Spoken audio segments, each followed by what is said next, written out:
우리 기억이 나시는지 모르겠는데 제가 첫 번째 강연하고 두 번째 강연 때 현상 이야기를 많이 했어요. 그죠? 약간 이야기하면서도 현상 이야기를 했고 풋솔 이야기하면서 현상 이야기를 했고 현상에 관한 이야기를 다시 한번 나눠보죠.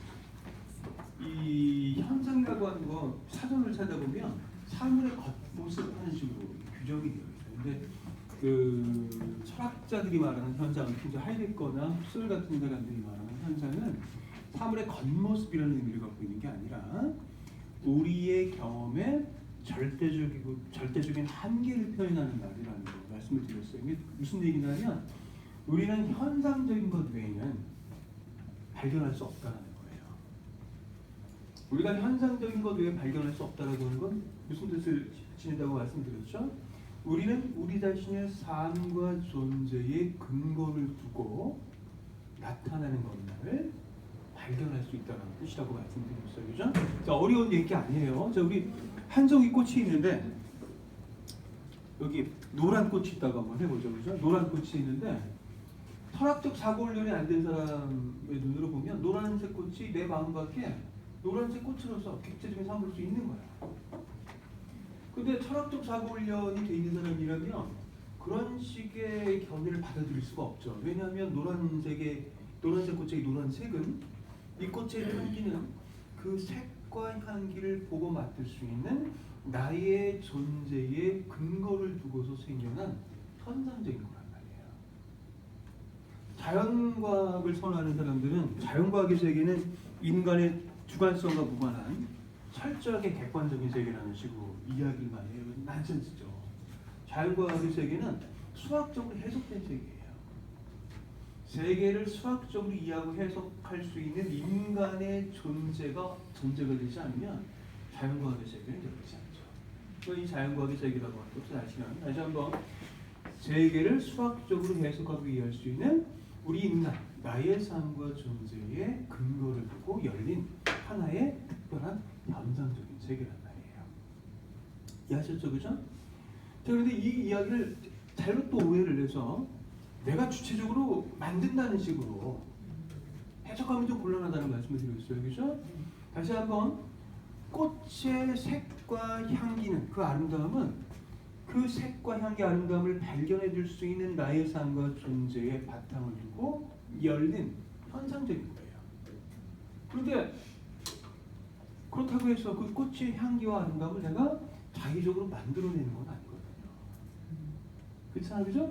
본론이 열려 있는 이상 나는 그 꽃의 아름다움을, 꽃의 화사한 색을 발견하지 않을 수가 없어. 하이데거시 표현하는 존재 자체가 나의 삶과 존재의 특유한 방식으로 자신을 알려고 하는 거예요. 꽃이 그 자체로서 아름다운 거, 하이데거 관점에서 보면 꽃이 그 자체로서 아름다운 것이지 내가 그 아름다움을 인위적으로 창조해내는 게 아니라는 거예요. 그렇잖아요, 그죠?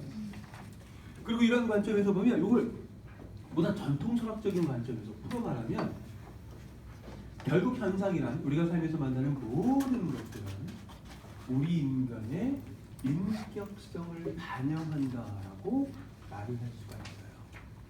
여러분 우리 옛사람들이 남긴 글을 보면 뭐가 좀 이상해.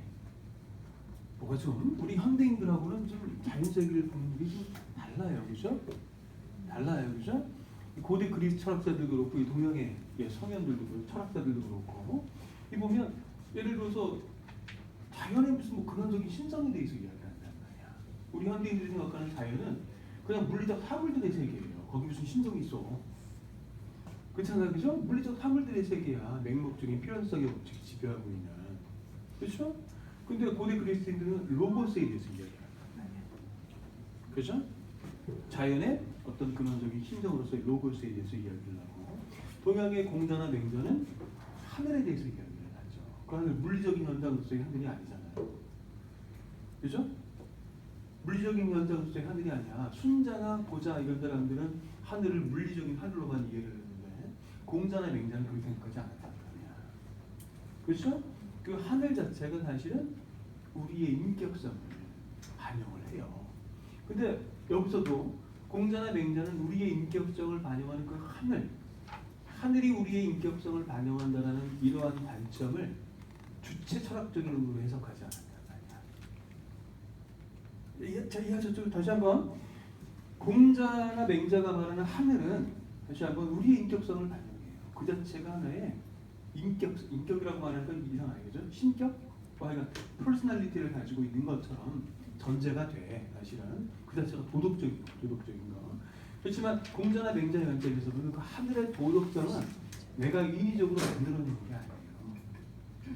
여기도 똑같은 이야기를 할 수가 있어요. 이 현상학이라고 하는 게 현상학의 현상이론이라고 하는 게 그 의미를 가만히 살펴보면 동서양 그 서면들의 근원적인 사고 방식이 있다 아니면 가장 근본적이고 그죠 근원적인 그런 그 철학이라고 볼 수 있지 않나라는 생각을 한번 해봐요. 다시 한번 공자식으로 풀어 말하면 맹자식으로 풀어 말하면 하늘의 도덕성은 하늘의 인격성은 내가 인위적으로 만들어내는 게 내가 주체적으로 인간은 도덕적인데 인간이 하는 다른 자연적인 모든 것들은 도덕성과 무관하니까 하늘의 도덕성은 인간이 인위적으로 부여한 것이다라는 식으로 해석하지 않는다. 동양에도 그렇게 해석한 사람들이 아까 말씀드린 것처럼 순자나 보자 이런 사람들이 그렇게 해석을 했어요. 한비자도 그렇고. 그런데 공자나 맹자는 그렇게 해석하지 않는다. 다시 한번 하늘의 도덕성은 인격을 지니고 있는 마음을 지니고 있는 우리 인간의 특별한 방식으로 하늘이 자기 자신을 열어 보이는 방식이에요. 꽃을 사랑하는 사람은 꽃이 그 자체로서 아름다운 거라고 생각하는 같이 내가 인위적으로 꽃이 아름다움을 부여했다는 식으로 생각하는 거예요. 그렇죠? 연인을 사랑하는 사람은 연인이 그 자체로서 아름답다고 생각을 하지 연인의 아름다움을 내가 인위적으로 부여했다고 생각하지 않는다. 그렇죠? 마찬가지로 하늘을 사랑하는 사람은 공자나 맹자의 입장에서 보면 하늘 그 자체가 아름답고 도덕적인 것이라고 생각을 하는 것이 하늘의 아름다움과 도덕성을 내가 인위적으로 부여했다는 식으로 생각하지 않는다. 자연을 사랑하는 사람은 자연 자체가 아름답다고 생각을 하지 자연 자체가 순수하게 물리적인 사물들의 세계에 불과한데 거기에 내가 주체적으로 이런저런 거창한 의미와 아름다움을 부여했다는 식으로 생각하지 않는다. 그러니까 어떻게 생각해보면 사실 이 그 근대 자연과학적 관점에서 보면 이게 넌센스처럼 들릴 수도 있는데 가만히 생각을 해보면 굉장히 자연스러운 사고방식이고요. 한 종의 꽃이 여기 있는데 그죠? 그 꽃도 살고자 쓰는 것도 여기 있는데 그리고 살고자 쓰는 것들을 보면서 연민의 마음을 품을 수 있는 내 이웃들이 여기 있는데 그죠? 그리고 그 모든 것들이 자연으로부터 오는 것들인데 자연 세계가 단순히 물리적 사물들의 세계에 불과하다라고 판단을 하는 게 과연 올바른 일인지 한번 생각해 볼 여지가 있죠, 그죠? 근데 다시 한번 원래 이야기로 돌아가면 현상학의 현상이라는 관점에서 보면 우리가 살면서 만나는 모든 것들은 우리의 고유한 인격성을 반영하는 것들이에요. 근데 우리의 인격성을 반영한다고 해서 그것이 단순히 주관적인 것이 아니라 그 현상을 통해서 나의 인격성을 반영하는 그 현상을 통해서 존재가 그 자체를 우리에게 특유한 방식으로 알려온단 말이야. 그죠? 그죠? 옛사람들 이야기 보면 다시 한번 우리 자연과학으로 탄탄하게 구상을 하고 있는 우리 현대인들의 관점에서 보면 난센스에 가까운 이야기도 많아. 그죠? 하늘의 인격성에 대해서 이야기를 하고, 그죠? 하늘의 도덕성에 대해서 이야기를 하고, 뭐 동양만 그런 거 아니죠, 그죠? 비록 우리 한국 기독교 신자들이 많은데 하나님은 사랑이래. 이게 뭔 얘기야 이게? 그래서 하나님은 사랑이래요. 그죠? 태초에 말씀이 있었는데 말씀이 곧 하나님이고 하나님이 곧 사랑이래. 이게 사실은 자연과학의 관점에서는 난센스지. 말도 안 되는 얘기야. 그렇잖아요, 그죠? 근데 다시 한번 현상학의 현상 개념을 바탕으로 해서 이해를 해보면 이게 못할 말도 아니에요. 다시 한번 우리가 살면서 만나는 모든 것들은 우리의 고유한 인격성을 반영해요. 근데 현상학의 현상이라는 관점에서 보면 우리의 인격성을 반영하는 그 모든 현상들은 존재가 우리 인간의 특유한 방식으로 자기 자신을 알려오는 거란 말이야. 그죠? 그 이야기를 좀 어렵죠, 좀 어렵지만 좀 이해하려고 좀 애를 써주시기 바랍니다.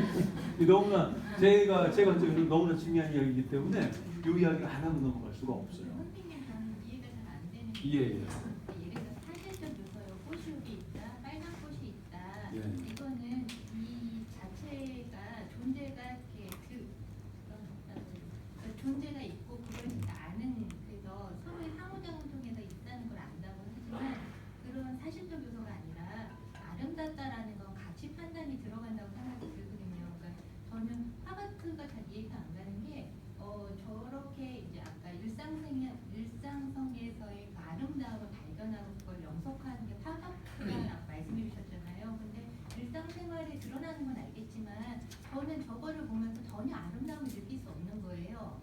그러니까 아까 앤디 워홀의 여러 작품들도 그렇고 근데 저거를 그럼 예술이라고 볼 수 있을까? 마찬가지 맥락에서 어떤 가치 판단이 들어가는 이런 것들을 존재 자체가 드러난다고 하긴 하는데 그 드러나는 게 사실적 요소가 아닌 것들은 나의 가치 판단 속에서 그게 나한테 다가오기 때문에 이게 얘가 드러내는 건지 아니면 제가 그냥 그거를 주관적으로 해석이 위해서 하는 건지 그거를 알 수가 없어요. 그러니까 그 제가 첫 번째 강연 시간에 해드렸던 이야기라고 좀 기억을 해요. 우리 다른 세계에서 살고 있는 거예요, 사실은. 자연과학 관점에서 보면 우리 모두가 하나의 똑같은 세계에서 살고 있는 거예요. 그렇죠? 근데 현상학 관점에서 보면 우리는 제각기 자기만의 고유한 세계에서 사는 거예요. 내가 어떠한 사람이냐에 따라 이 삶과 존재의 의미가, 이 세계의 의미가 달라져요. 극단적인 예를 들면 제가 낙천적인 기질을 갖고 있는 사람이면 나는 세상을 장밋빛으로 볼 거예요. 그렇잖아요. 그런데 제가 염세적인 사람이면 세상을 잿빛으로 볼 거야. 어떤 세계가 맞는 거죠? 얘기할 수 없는 거죠. 얘기할 수 없는 거. 근데 그 여기서도 이제 얘기할 수 있는 게 지금 얘기하신 거는 여기 나만의 주관적인 가치 판단이라는 얘기를 하시는 거잖아요. 그죠? 근데 그렇게 해석할 수도 있는데 다른 한편으로 보면 나의 삶과 존재의 특유한 방식으로 세계가 자기 자신을 알려오는 방식이라고 볼 수 있죠. 실은. 그러니까 우리 극단적인 사고 실험을 한번 해보죠. 극단적인 사고 실험을 소가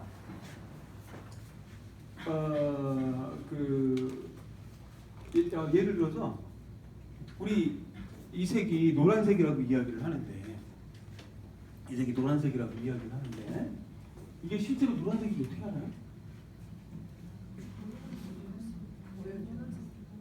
네? 아니 예를 들어서 저하고 여러분하고 똑같은 색을 보고 있는 거라고 어떻게 알아요? 아무도 말할 수 없어요. 그거.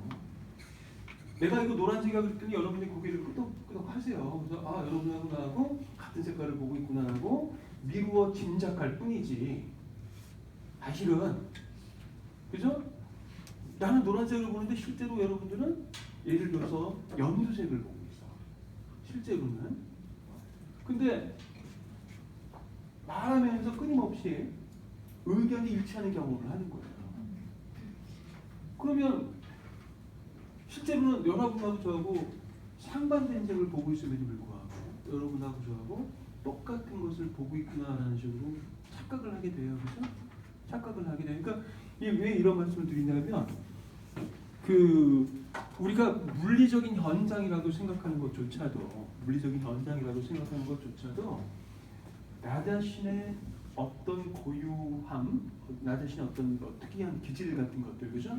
그런 것들을 반영하는 것으로서 알려줄 수밖에 없다는 말씀을 드리는 거예요. 그런 면에서. 그러니까 근데 그거 내가 자의적으로 해석하는 거 아니거든요. 그거. 그러니까 예를 들어서 아까 우리 그 낙천적인 사람들하고 염세적인 사람들 이렇게 비교를 해드렸는데 인간의 주체성이라는 관점에서 보면 낙천적인 사람은 세계를 낙천적인 방식으로 장밋빛으로 해석을 하는 거고 염세적인 사람은 세상을 잿빛으로 해석을 하는 거예요. 실제로 그런가요?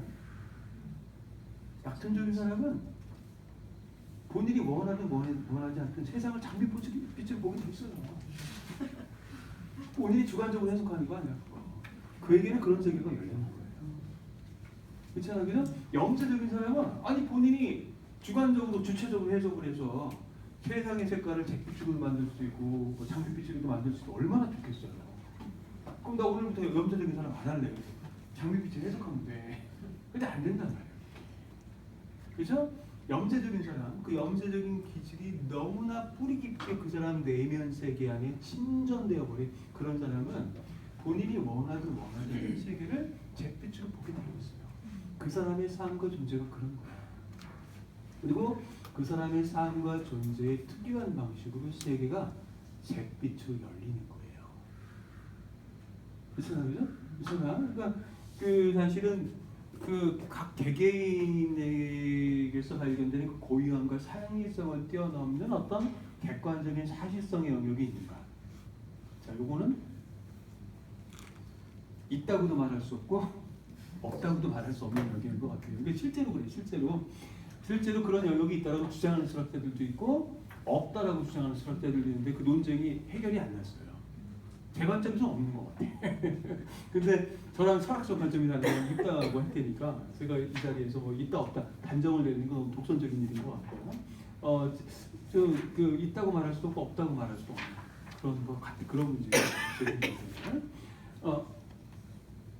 넘어가도 될까요? 아니면 그리고 예, 예. 아름다움에 대한 거. 어떤 거? 아름다움에 예. 소현시주의 작품들을 봤을 때 기괴하다는 느낌, 아름다움에 대한 관점이 좀 변한다. 근데 그러니까 이게 아름다운 관점이 변한다고 하는 건지 아니면 소현시주의 작품을 보고 파가티 작품들을 보면서 그 전에 있던 예술사에서 나타났던 여러 작품들과는 좀 확연히 다른 그 전에 거는 아름답다라는 거를 저는 느꼈거든요. 근데 표현시주의나 뭐 파가트 그리고 저는 생각해보면 아름다움을 느끼지 못하거든요. 현대로 오면 올수록 그러니까 기존에 갖고 있던 아름다운 관점하고 좀 다른 제 생각하면 좀 불편한 감정들을 좀 느끼는데 이거를 예술적 영역으로 이렇게 하는 그러면 아름다움에 대한 게 변화가 바뀐 건지 그러니까 그것도 사실 정답은 없는 문제죠. 정답은. 그러니까 그 제가 학생들한테 현대예술 강의를 많이 하다 보니까 사실 이런 비슷한 질문들을 많이 해요. 그리고 그 제 강의를 우리 가천대 미대에도 있거든요. 미술 전공하는 학생들이 굉장히 많이 들어요. 근데 그 미술 전공하는 학생들이 현대미술에 대해서 굉장히 우호적이에요. 우호적이어서 그런지 긍정적인 대답을 느끼려고 해요. 현대예술이 아름답다라는 식의 혹은 현대예술이 예술적으로 충분히 의미가 있다는 긍정적인 대답을 듣기 원하는데 저는 긍정적인 대답 안 해주거든요. 왜냐하면 그건 나만의 입장이에요. 정답 없어요, 정답. 그러니까 고전적인 예술이 좋은 사람에게는 고전적인 예술이 좋은 거예요. 현대예술 싫어하는 사람에게는 현대예술이 예술 같지 않게 보일 수 있죠. 근데 그 사람이 틀렸다고 말할 수 없는 거죠. 그 사람에게는 그런 거예요. 그런 사람에게는. 근데 어떤 사람들이 예를 들어서 고전적인 예술 같은 거 안 좋아하는 사람들이 있단 말이야. 예를 들어서 현대 예술을 좋아하는 사람들은 그림을 그린다는 것 자체를 싫어해요. 그런 사람들이 많아요. 아직도 그림을 그리느냐는 식으로. 저는 뭐 그것도 굉장히 독선적이고 그 위험한 태도라고 생각을 하는데, 근데 그렇게 생각하는 사람들은 전통적인 우리가 생각하는 그 위대한 명화들 별로 평가 안 하는 경우도 있거든요. 예를 들어서. 근데 저는 그런 견해에 동의를 하지 않지만 그게 틀렸다고 단정짓기는 어렵죠. 그 사람에게는 그런 거예요. 그 사람에게는. 그러니까 우리 너무나 당연한 거잖아요, 그죠? 우리 그 이마누엘 칸트의 이야기도 같이 한번 알려주죠, 그죠? 미적 판단은 취미 판단이에요. 미적 판단은 취미 판단. 이 세상 모든 사람들이 다 아름답다라고 말하는 사람도 내 눈에 아름답지 않으면 나한테는 아름답지 않거든요. 이 세상 모든 사람들이 다 추하다고 해도 내 눈에 아름다우면 내 눈에 아름다운 거예요. 끝. 거기서. 근데 이제 칸트하고 하이데거하고 차이는 뭐냐면 칸트를 비롯한 그 여러 근대의 철학자들은 아름다움은 내가 주체성을, 그러니까 쉽게 풀어 말하면 내가 주체성을 발휘를 해서 객체적인 대상에게 뒤집어 씌우는 거라는 식으로 생각을 했어요. 사물 자체는 아름다운 거 무관해. 그죠? 다만 인간이 아름다움을 느낄 수 있는 인간이 주체적인 역량을 발휘를 해서 아름다움의 이미지를 뒤집어 씌우는 거거든요. 그죠? 근데 하이데거는 그런 식의 해석을 하지 않는다. 하이데거가 생각하는 아름다움은 적어도 그것이 존재 자체에게서 우리가 발견하는 아름다움인 그런 이상 존재 자체에게 속한 거예요. 존재 자체에게. 아름다움과 무관한 동물이 있다면, 아름다움을 느낄 수 없는 동물이 있다면 그 동물은 아름다움과 무관한 세계에서 사는 거예요. 그 동물이 살면서 만드는 그 어떤 것도 아름답지 않아. 그 동물에게는 꽃도 아름답지 않고 하늘도 아름답지 않을 거야. 아름다움을 느낄 수 없는 동물에게는. 그렇죠? 근데 아름다움을 느낄 수 있는 역량을 가지고 있는 우리 인간에게는 살면서 우리가 만나는 다양한 것들이 아름다운 것으로서 자기 자신을 내보여준단 말이야. 그렇죠? 하이데거의 관점에서 보면 우리 인간이 아름답지 않은 것에게 아름다움을 뒤집어 씌우는 게 아니라 아름다움을 느낄 수 있는 우리의 역량의 특별한 방식으로 이런저런 것들이 아름다운 것으로서 자기 자신을 내보여주는 거예요. 사고방식의 차이죠. 그렇죠? 근데 다시 한번 어떤 것이 올바른지는 알아서들 판단하셔야 돼요. 저는 이제 그런 관점에서 하이데거 전공한 사람이라 그런 관점에서 설명을 하는데 뭐 세상의 모든 철학자들이 다 하이데거를 좋아하는 건 아니니까 뭔가 잘못된 것 같다라고 판단을 하시면 또 그 관점에서 해석합니다. 여러 가지 또 이야기를 나누게 되고요. 이제 다시 원래 이야기로 돌아가면 다시 한번 이 현상학의 관점에서 보면 우리가 살면서 만나는 모든 것들은 첫 번째 우리의 인격성을 반영해 계죠.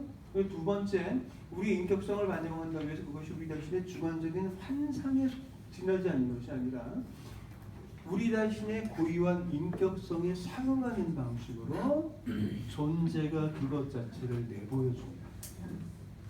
이해하셨죠? 그죠? 그러니까 그 관점에서 보면 하늘의 도덕성과 아름다움에 대해서 논하는 게 이상하지가 않은 거예요. 자연이, 하늘이 인격성을 지니고 있는 그 누군가를 사랑할 수 있는 그죠? 도덕성을 지니고 있는 우리 인간의 마음에, 우리 인간의 존재에 상응하는 방식으로 자기 자신을 열어주는 거야. 근데 현상의 이념의 관점에서 보면 우리가 주관적으로 도덕과 무관한 도덕과 무관한 자연의 도덕성을 뒤집어 씌우는 게 아니라 하늘이 자연이 우리 인간의 인격성과 도덕성에 상응하는 방식으로 자기 자신을 여론에 보여주는 거예요. 그죠? 자, 요 얘기까지만 하고 시간이 많이 갔으니까 한 가지 이야기만 하고 제가 마지막 강의를 마치고 너무 철학철학 얘기만 한 것 같아서 오늘 저 마지막 이야기는 동양철학 이야기로 마무리 짓도록 하겠습니다. 제가 굉장히 재밌게 읽었던 책 가운데 동양철학과 아리스토텔레스라는 책이 있어요. 한국말로 번역된 책인데 모종삼이라고 하는 중국 현대 수학자의 책이에요.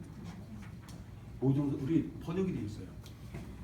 그 책에서 우리 모종삼이 주역을 해석하는 부분이 굉장히 인상적이었는데 그 주역을 보면 역경이고 역전이 있죠, 그렇죠? 역경이 있고 역전이 있어요. 사람들은 흔히 주역이 곧 역경이다라는 식으로 이야기를 하는데, 근데 역경과 역전으로 나뉘어요. 주역은. 그리고 역전은 역경에 대한 철학적 해설을 해요.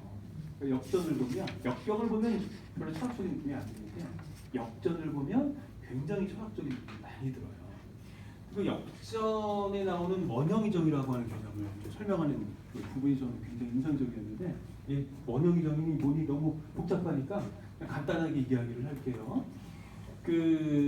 모종삼의 역전 해석에 의하면 역전에서는 우리 사계절이 있잖아요. 사계절. 봄, 여름, 가을, 겨울이 있잖아요. 그죠? 이 봄, 여름, 가을, 겨울이 인의예지에 해당합니다. 인의예지. 근데 자 여기서부터는 저의 주관적인 해석도 좀 들어갑니다. 모종삼만의 해석은 아니고 저만의 또 해석도 들어가요. 근데 인이라고 하는 게 뭐죠? 인? 어진 인자잖아요. 큰 사랑이에요. 큰 사랑. 우리 소인들은 내 새끼만 이뻐. 그렇잖아요. 그죠? 내 애인만 이쁘고 내 가족만 이쁘고 약간 나랑 친한 사람만 이뻐. 근데 하늘은 그렇지 않단 말이야. 모두를 두루두루 사랑한단 말이야. 그렇죠? 원수조차도 사랑할 수 있는 그런 그렇죠? 큰 사랑 이게 이제 인이라고 생각하면 돼요. 그죠? 근데 이 인이 만물이 생겨나는 봄에 해당해요. 우리 과학적 사고로 주장한 현대인들은 이해할 수 없는 말이지만 하여간 이 역전의 원형이정의 관점에서 보면 만물은 하늘의 큰 사랑으로 인해서 생겨나는 거예요. 이해하셨죠? 그죠? 네. 그럼 여름은 뭐냐? 여름은 당연히 만물이 무럭무럭 성장하는 계절이죠. 그렇죠?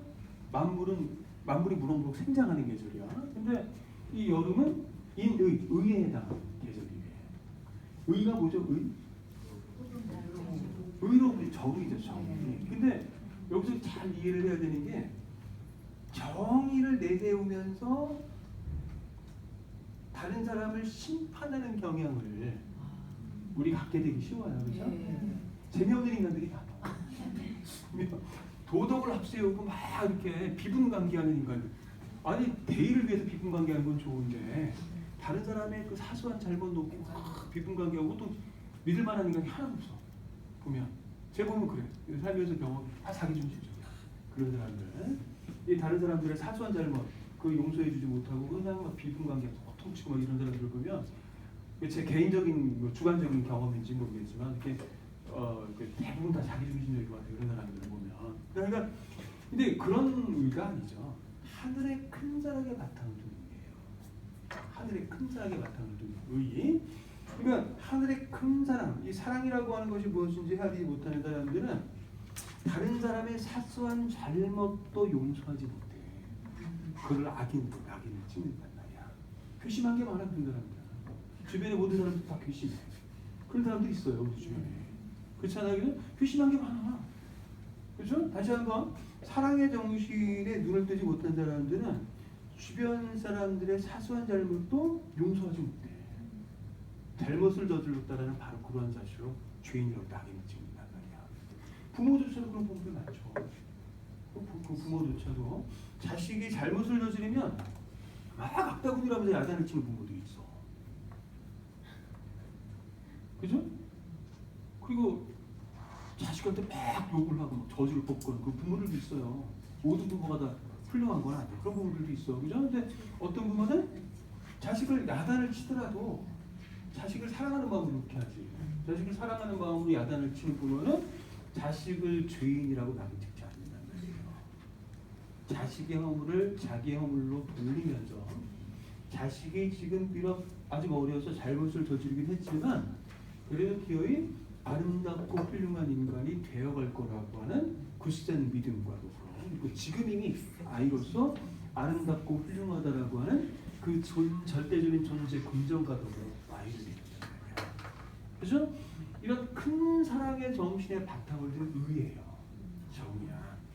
원수조차도 죄인이라고 낙인 찍지 않고 기꺼이 보듬어 줄 수 있는 큰 사랑의 정신의 바탕을 둔 의란 말이야.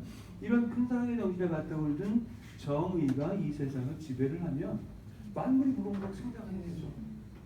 자식을 죄인처럼 닥달하고 막 끊임없이 낙인을 찍는 부모 밑에서 큰 아이는 아름답고 행복한 인격체로 자라기 힘들어.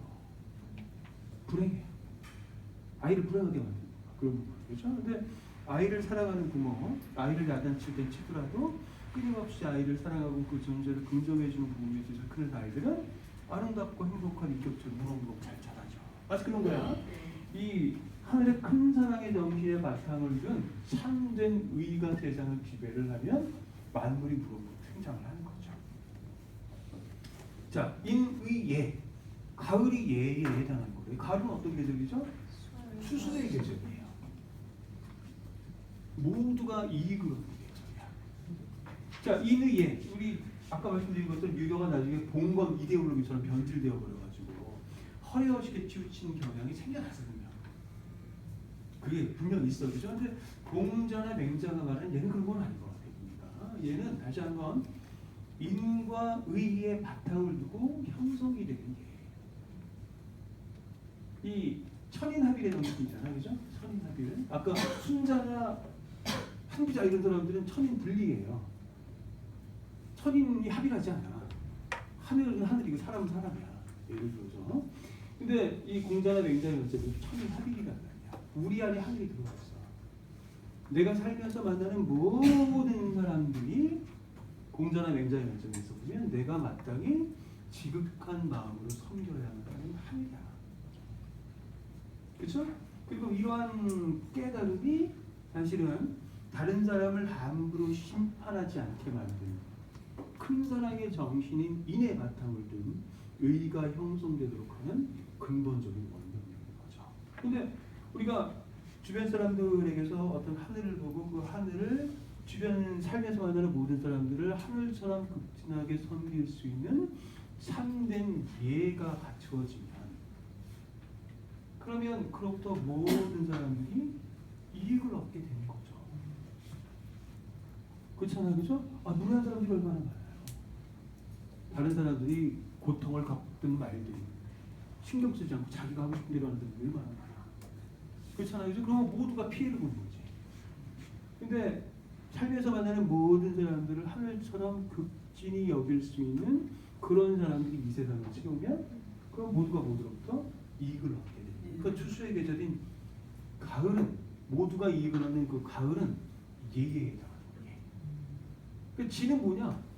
겨울, 우리 해당하는 계절이라고 했잖아요. 추운 그런 그 계절로서의 겨울이 아니라 이제 모든 게 다 완전해진 거예요. 인의예까지 가면 이 큰 사랑의 정신에 바탕을 둔 의와 예가 우리의 삶을 지배하는, 그렇죠? 그런 단계가 오면 모든 것이 이제 원만해지고 완성된 거야. 더 이상 변할 필요가 없어. 참으로 깨달음을 얻게 된 참된 지혜, 지식이 우리의 삶을 관장하게 되는 그런 상태가 되는 거죠. 그래서 변할 필요가 없어. 그래서 그게 인의예제에서 지가 이 겨울에 해당하는 거예요. 그래서 이게 사실 사랑 이야기야, 사실은 공자나 맹자 이야기도. 근데 사실 이거 우리 현대인들의 관점에서 보면 이해하기 힘든 이야기예요. 자연과학적 관점에서 보면 거의 넌센스예요. 넌센스야. 근데 다시 한번 현상학의 현상 개념에 입각해서 보면 난센스만 아니에요. 우리가 살면서 만나는 모든 것들은 다시 한번 우리 자신의 삶과 존재, 우리 자신의 인격성을 반영하는 것이고, 그리고 우리 자신의 인격성을 반영한다는 것은 인격과 무관한 그 어떤 것에 우리가 우리 자신의 인격성을 임시적으로 덧붙인다는 그런 의미가 아니라, 인격을 가지고 있는 우리 자신의 삶의 특유한 방식으로 존재가 그것 자체를 여론에 보여준다는 그런 의미로 이해를 하면, 이 옛성현들의 이야기들, 우리 자연과학으로 탄탄하게 무장을 한 우리 현대인들의 관점에서 보면 난센스에 불과한 그런 이야기들이 난센스만은 아니다라고 하는 결론을 내릴 수도 있다는 거죠. 어떤 게 맞는지는 알아서 판단하시면 되고요. 그다음에 한 가지 이제 더 이야기를 해보면, 우리 그 노장 사상, 사실 저는 개인적으로는 육아 사상보다 노장 사상 쪽으로 조금 더 왜 육아 사상 너무 도덕성이 또 세. 그래서 전에도 말씀드린 것처럼 저는 이거 예술에서 이 도덕성을 발견하는 걸 별로 안 좋아해요. 이렇게 우리의 삶과 존재는 도덕보다 우위에 있는 것이고 도덕으로 자유로워야 돼. 근데 도덕이 너무 앞서가면 사실 좀 그래. 아까 예라고 하는 것도 자칫 잘못하면 그게 모두가 맹자나 공자는 모두가 모두에게서 이익을 얻는다는 관점에서 그 예를 이해를 했는데, 근데 이게 자칫 잘못하면 모두가 모두의 노예로 만들어 버릴 수 있어요. 모두가 모든 사람들 하늘처럼 극진히 떠받들어야 된다는 이 이야기가 사실은 누구나 스스럼 없이 자유분방하게 삶을 끌어나가지 못하게 막는 장애물로 작용할 수 있단 말이에요. 사실 개인적으로는 그런 면에서 도덕으로 조금 더 자유로워 보이는 노장 사상을 이제 마음에서 키우는데, 근데 노장 사상도 가만히 들여다보면 사실은 큰 사랑 이야기예요. 큰 사랑 이야기. 그 노장 사상가들이 생각하기에 최고의 덕은 상선약소예요. 상선약소. 상선약소는 뭐냐면 상선, 최고의 선은 약, 같다는 뜻이잖아. 약수, 물과도 같다는 뜻이에요. 최고의 선, 물과도 같다. 근데 물이 뭐 하는 거죠? 노장 사상가들의 설명에 따르면 밑으로 내려가는 거야. 그죠? 위로 올라가려고 하지 않아. 밑으로 내려가. 기꺼이 밑으로 내려감으로써 기어이 모든 것들이 이로움을 얻게 하는 거. 이게 물이야. 그리고 이 물은 제가 생각하기에는 이 상선약수로서의 물은 제가 생각하기에 큰 산과 다를 바가 없어. 그러면 높아지려고 하기보다는 기꺼이 낮은 곳으로 내려감으로써 모두가 이로움을 얻게 한다는 그 상선약수. 제가 생각하기에는 사실은 사랑하고 다를 바가 없어요. 사랑하고. 아까 부모 이야기를 했는데 부모도 두 종류가 있죠. 자기를 높인 부모들이 많아 보면 자식을 통해서 자존심을 받게 되고, 그렇죠? 자식이 공부 못하면 속상해. 왜? 창피하단 말이야. 위신이 안 서고 너 공부 잘하라고 막 박달을 하는 그런 부모들, 자식을 자기 위신 높이는 수단으로 생각하는 거죠. 그런 부모들이 많아요. 불행합니다. 근데 이제 그런 부모는 자식보다 높은 자의 위치에서 자식을 내려다보는 거죠. 근데 자식을 정말 사랑하는 부모는 내려가 준단 말이야. 그죠? 자식을 달리고 자식 밑으로 들어가서 자식을 이렇게 그죠? 이렇게 잘 섬겨주는 식으로 이렇게 하는 것이 뭐 자식이 군림하려고 하지 않는다는 말이죠. 그러니까 그런 걸 생각을 해보면 이 요전 사상가들이 말하는 상선 약속으로서의 최고선 기꺼이 아래로 낮은 곳으로 내려감으로써 모든 것들이 이름을 얻도록 한다라고 하는 그 상선 약속 역시 사실은 큰 사랑으로서 있는 거와 다를 바가 없지 않는가. 다만 이 누단 사상가들은 아까 말씀드린 것처럼 그 육아 사상가들이 너무 도덕성을 강조를 해. 근데 이 도덕성을 너무 강조하다 보면 결국 모두를 도덕의 노예로 만들어버리는 잘못된 결과가 생겨날 수 있다라고 하는 그런 생각 때문에 끊임없이 육아 사상을 비판하고 있지 않나. 개인적으로는 그런 해석을 내려요, 사실은. 그리고 그런 면에서 보면 아까 우리 이제 그 하이데거 이야기를 자주 해드렸는데 하이데거의 존재론도 그와 유사하다고 생각하시면 돼요. 한편으로 보면 육아 사상하고 비교할 수 있는 측면들이 분명히 있어요. 하이데거 철학에도. 근데 그럼에도 불구하고 굳이 비교를 하자면 저는 사실 동양 철학하고 하이데거 철학을 이렇게 비교하는 그런 글들 별로 안 좋아해요. 90년대 특히 그 유행을 했었는데 보면 전부 다 억지 해석들이 많아가지고 별로 안 좋아해 그런 거. 근데 그래도 이렇게 좀 유기적으로 비교해서 이해를 해보자면 한편으로는 그 인간의 도덕성이라든가 큰 사랑의 정신 같은 것들을 부정적으로 보지 않으면서 긍정하면서도 동시에 도덕에 예속될 수 없는 인간의 근원적인 삶과 존재의 의미를 천착하고자 했으니까 하이데거가 아닌가라는 생각을 한번 해봐요. 그런 면에서 그리고 그런 하이데거 철학이나 현상학의 현상 개념에 입각해서 예술을 보면 예술이라고 하는 것은 한편으로는 삶을 아름다움과 선함이라는 관점에서 이해할 수 있도록 해요. 그리고 그런 면에서 분명히 도덕적인 측면을 가지고 있는 그런 삶의 현상이지만 예술이 그런 삶의 현상이지만 동시에 도덕으로부터 자유로울 수 있는 도덕으로부터 자유로워야만 하는 삶이 무엇인가를 함께 증거하는 그러한 삶의 현상이 또 예술이 아닌가 그런 생각을